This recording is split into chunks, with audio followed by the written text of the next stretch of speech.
This video contains spoilers. Watch the fucking show. Hey, what's going on, everyone? And I am here today to do something I haven't done in a while, and that's talk about some random isekai anime. Yeah, I know it's been a while since I've done something like this, but I wanted to start off by explaining something to you guys. I don't usually do the weekly watch of anime anymore. Unless it's like a show that I've followed for a long time or something like that, I'm usually not watching any anime weekly. It's too much work to keep track of all these different shows like during every single week, and I only get one little tidbit every week. I'd rather just wait for it to finish or wait for it to get to a certain point and then binge watch all of it. So I was kind of out of the zone for the last season of anime. However, since we're now into the new season, all the shows last season, I can now binge those, and I watched a lot of the fantasy and isekai shows that came out. Undead Unwanted Adventurer was one that I really enjoyed. I also watched that Seventh Time Loop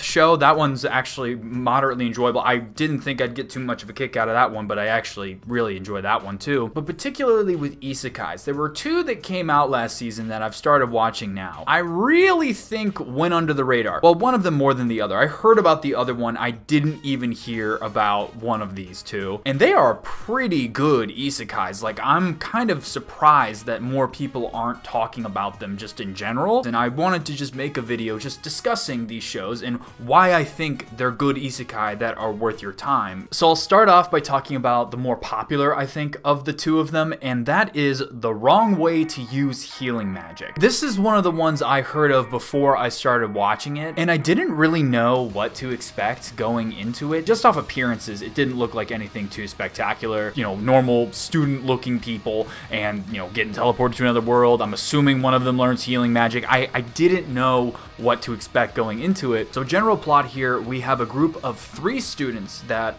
get teleported, get isekai. 2 of them are designated as heroes. They have, like, you know, very, you know, stereotypical powers, you know, like offensive based powers and skills and stuff. And then we have our 3rd character, who's our MC for this show. His name is Usato, and he wasn't meant to be brought to this other world. He actually kind of got caught up in it by mistake. And so because of this, he isn't given the designation of hero, and his powers are healing magic. And basically the way the story unfolds from here is that healing magic is viewed as kind of a special thing in this world, and so he's put immediately on the healing squad of the kingdom that he's in, who is led by this woman named Rose. And basically why the show is called The Wrong Way to Use Healing Magic is because when you picture healing magic, you think of as someone in the back that supports. They don't really do like fighting like that. That's not how it works for Usato and Rose. I guess the like logical theory they're going by is like basically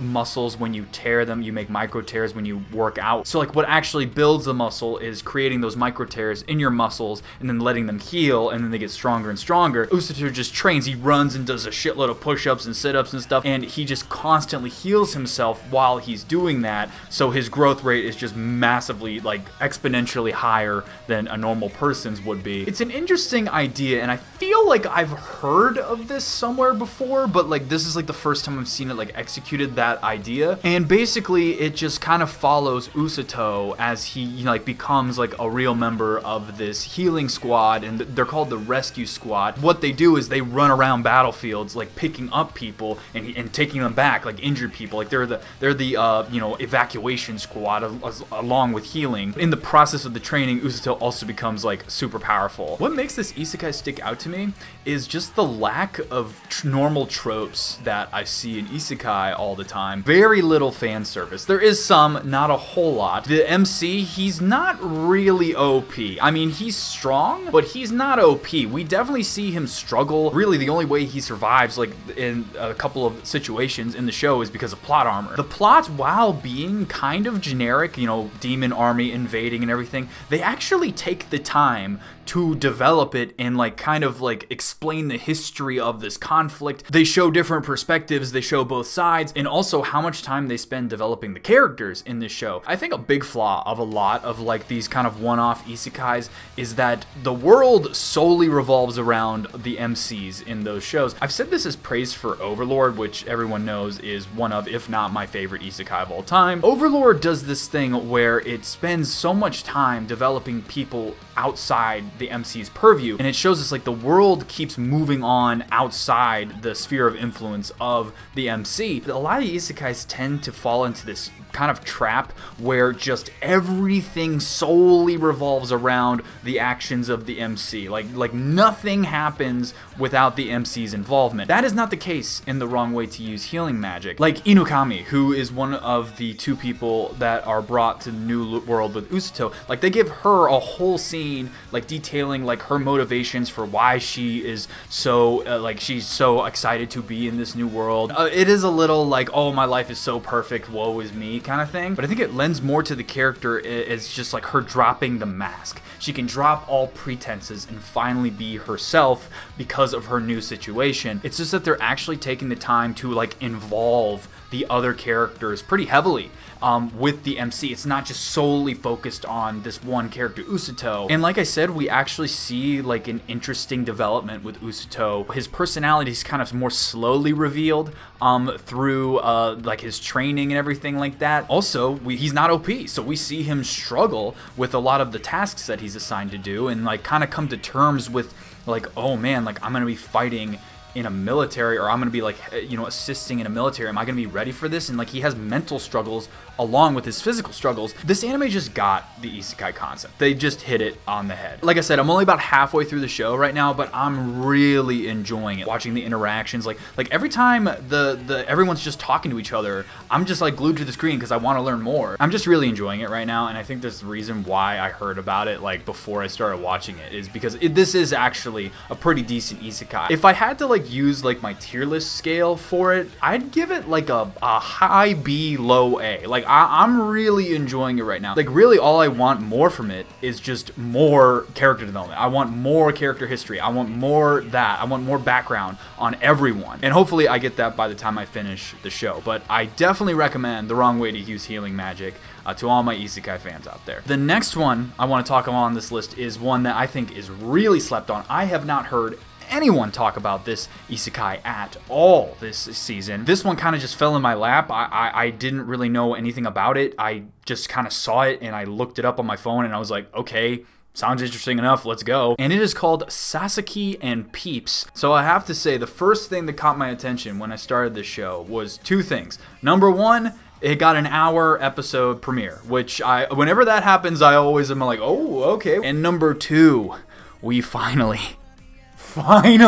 do not have a fucking teenage protagonist. It's such a breath of fresh air whenever we don't have a teenager as our fucking protagonist. So I have to say, even though I'm closer in age to a high schooler than I am to like a 40-year-old guy, I probably have more in common with a 40-year-old guy than a high schooler. For anyone that's in school that watches these videos, once you get out of school, your whole worldview changes. So I would like, that's why I think I can relate more to like people that are like middle-aged protagonists in anime than I can to just the sheer infinite amount of high school protagonists that we see in anime. So I'm always excited whenever I see a actual adult protagonist in anime, just because I just immediately will be able to relate to them better than any high schooler. So basically the story of Sasaki and Peeps is it follows our main protagonist. His name is Sasaki, and he is your average middle-aged guy. He's just a common corporate worker, 9-to-5 dude, has a good routine. He's pretty satisfied with that as well. And one day he decides, you know what, I want to get a pet. I want to get a pet, have some companionship in my life. However, he can't afford the dogs, so he decides to get a little bird, and he decides to name this bird Peeps. However, this bird is not just any old bird. This bird is actually a mage from another world who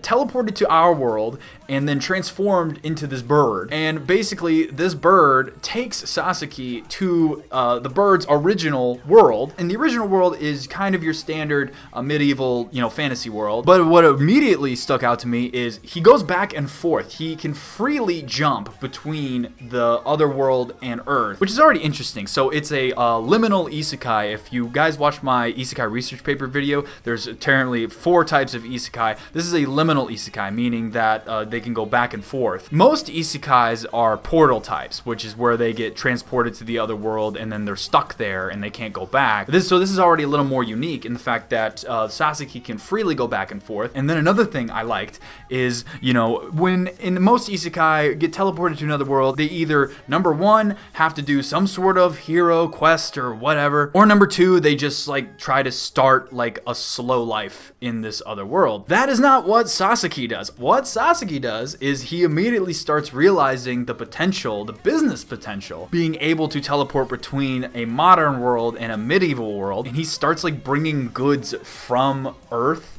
over to the other world and like selling them. Like, that's such a smart and mature thing to do. Like, when you realize you have access to another world, is I have an untapped fucking market here. Let's make some freaking doubloons. I loved that. I was like, oh my god, finally a mature response to being transported to another world. And honestly, if that's all the story was just him leading kind of two lives at the same time, like just teleporting, beep, boop, bop, eating, hanging out with this little bird on Earth and enjoying the money he makes and things like that. If that was just the story, that would have been more than enough for me already. However, there's a couple layers on top of that. So he starts learning magic from Peeps and he's able to use it even on Earth. He's also like, yeah, teleportation, that is awesome for work. That's what I'm saying. Like, we finally have situations that like an actual adult like myself can relate to. But as I said, there's another layer here in that he discovers a society of psychics. So I guess they're like espers or something, and he saves by someone who's also an esper. He uses his magic to save her, and she's just like, oh, you're a psychic too. And he's like, what the hell are psychics? So he gets brought into basically this secret government thing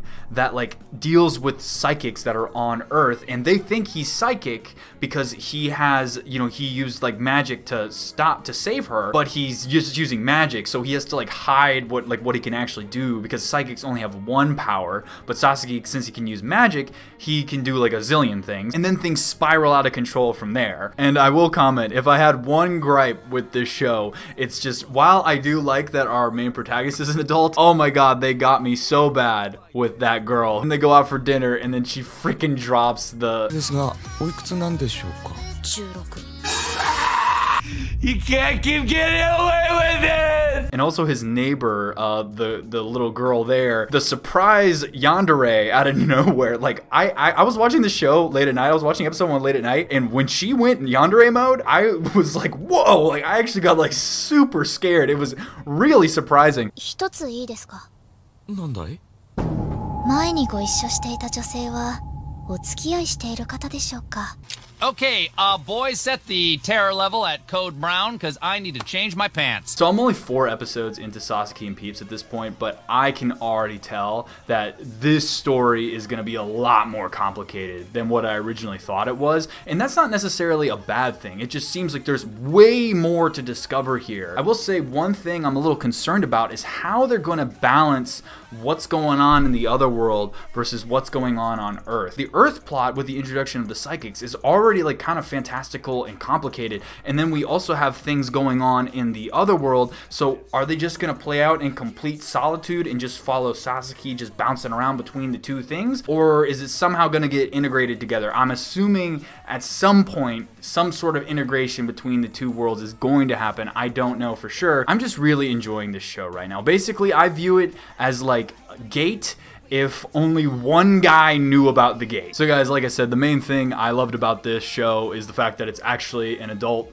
protagonist, even though all the female protagonists are freaking children. That is, oh god. But I just think the take on this is unique, and like the actual situations he gets put in and like how he deals with them, it just feels like it just has a totally different feel to it than most isekais, and I'm really enjoying it. I would think it might not be for everyone because it is on the slower side sometimes. There isn't a whole lot of action or anything. It's mostly just like politicking and things like that. Plan to keep watching it, so maybe other people check it out as well. I highly recommend it. I think I heard it's getting a second season too, and I know there's a light novel, and I've heard the light novel is good, so maybe I'll look into that. I don't know, but I'm really enjoying it, and I think you guys would too. So I would definitely give Sasaki and Peeps a try. I can't believe it flew under the radar. I swear no one mentioned it to me. Not to mention Mad Kid does the opening. Like, why is no one talking about Mad Kid dropping another banger? Mad Kid's awesome. But anyway guys, that sums up my thoughts on these two isekai that aired last season. These two very, very good ones, I think, that are definitely worth talking about and are worth your time to watch. So what do you guys think of the wrong way to use healing magic and Sasaki and Peeps? Leave your thoughts in the comment section below. I love to hear from you guys. If you enjoyed this video and you want to see more like it, please hit that like button to let me know. And if you aren't already, please subscribe to the channel. It helps me out more than you know, and it'll let you know when I post in the future. With that being said, I want to thank you all for watching to the very end of the video, and I will see you all next time. Bye.